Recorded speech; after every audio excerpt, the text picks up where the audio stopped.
Hi guys, welcome back to my channel. Sankranti పండగ బాగా చేసుకున్నారా ఫ్రెండ్స్ అందరూ? మేమైతే సంక్రాంతి చేసుకోలేదు. ఎందుకు అంటే ఒక 5-6 ఇయర్స్ నుంచి మాకు అస్సలు అచ్చు రావట్లేదు. ఏమో మరి ఆ పండగ వస్తే బాగా లేకోకుండా అయ్యేది, అట్లంతా అవుతుంది. ఆ పండగ వచ్చిన ప్రతిసారి నేనే సిక్ అవుతూ ఉంటాను. ఈసారి ఏమో మా డాడీకి బాగలేదు. లేసేది 7:30కి లేసినాము. ఇంక చికెన్ తీసుకురా పోండి అంటే వచ్చి చికెన్ తీసుకున్నాము. ఇంకా అది కాయగూరలు కావాలా అంటే అవి తీసేసుకున్నాము. ఇంకా మా అక్కడికి పోయి చేసుకొని తినేటప్పటికే లేట్ అయిపోతుంది కదా, అందుకే హోటల్కి అయితే వెళ్ళిపోయినాము. అక్కడ దోశ కావాలని మేము, ఇడ్లీ కావాలని సన్నీ, రెండు అయితే తీసేసుకొని ఫుల్గా తినేసినాము. తినేసి ఇంటికి బయలుదేరి వద్దాము అనుకునే టయానికి సన్నీ బేకరీ ఐటమ్స్ చూసి ఒకటే ఏడుపు అలిగి కూర్చొనేసింది. అందుకే బేకరీ ఐటమ్స్ కూడా తీసేసుకున్నాము.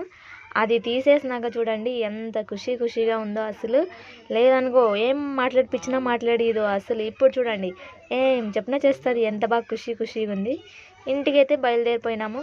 ఇంటికి బయలుదేరిపోయి అక్కడ చికెన్ తిన్నా, మటన్ తిన్నా, మళ్ళీ పానీపూరి తినాలనిపించి మళ్ళీ వచ్చేసిన టౌన్కి. మళ్ళీ వచ్చి పానీపూరి తినేసినాను. మీ దగ్గర 100 సబ్స్క్రైబర్స్ వస్తే కొన్ని విషయాలు షేర్ చేసుకోవాలి ప్లీజ్. ఆ సబ్స్క్రైబర్స్ కూడా త్వరగా వచ్చేసేయండి. Please to subscribe my channel. Tata.